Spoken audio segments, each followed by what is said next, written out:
Class 11-এর ইতিহাসের ছাত্রছাত্রীদের আমার চ্যানেলে ওয়েলকাম করছি। এবার তোমাদের সেকেন্ড সেমিস্টার, প্রথম যে সেমিস্টার সেখানে তোমরা 1, 2, 3 তিনটে অধ্যায় করেছো, তাই সেকেন্ড সেমিস্টারে তোমাদের থাকছে 4, 5, 6 এই তিনটে অধ্যায়।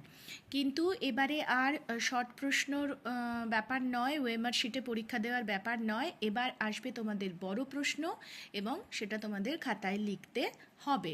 তো দেখো, চতুর্থ অধ্যায় রয়েছে রাষ্ট্রের প্রকৃতি এবং এর উপাদান, পঞ্চম অধ্যায় রয়েছে সাংস্কৃতিক পরম্পরার পরিবর্তন এবং ষষ্ঠ অধ্যায় রয়েছে দিগন্তের প্রসার।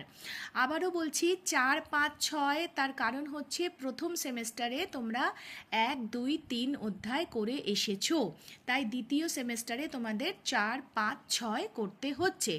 এবং এই 4, 5, 6 থেকে শর্ট নয়, এবার বড় প্রশ্ন তোমাদের লিখতে হবে।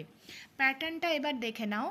টপিক দেখো, প্রথম যে রয়েছে চতুর্থ অধ্যায়, যেটা হচ্ছে রাষ্ট্রের প্রকৃতি এবং উপাদান, সেখান থেকে তোমাদের 3 নম্বরের একটা লিখতে হবে, 4 নম্বরের একটা প্রশ্ন লিখতে হবে, আর 8 নম্বরের একটা বড় প্রশ্ন লিখতে হবে।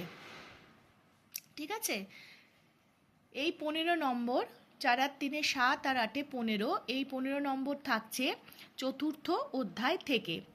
নেক্সট পঞ্চম অধ্যায় থেকে তোমাদের 3 নম্বরের দুটো লিখতে হবে।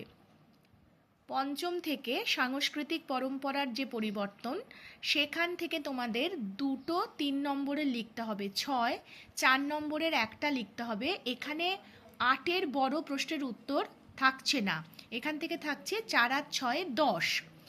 আর যেটা হচ্ছে তারপরের অধ্যায়, ষষ্ঠ অধ্যায় দিগন্তের প্রসার, সেইটা থেকে তোমাদের করতে হচ্ছে একটা 3 নম্বর, একটা 4 নম্বর, একটা 8 নম্বর, অর্থাৎ 4 আর 3 7 আর 8 15।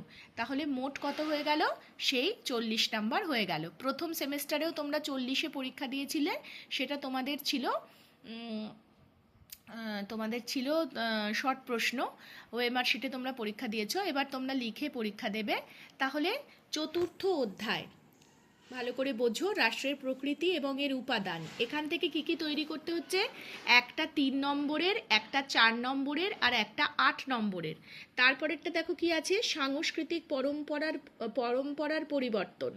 এই যে ফিফথ, এখান থেকে কি করছো তাহলে? দুটো 3 নম্বরের, 3 দুগুণে 6, একটা 4 নম্বরের, 4 একে 4 10। তারপরে দিগন্তের প্রসার, এখান থেকে কি করছো?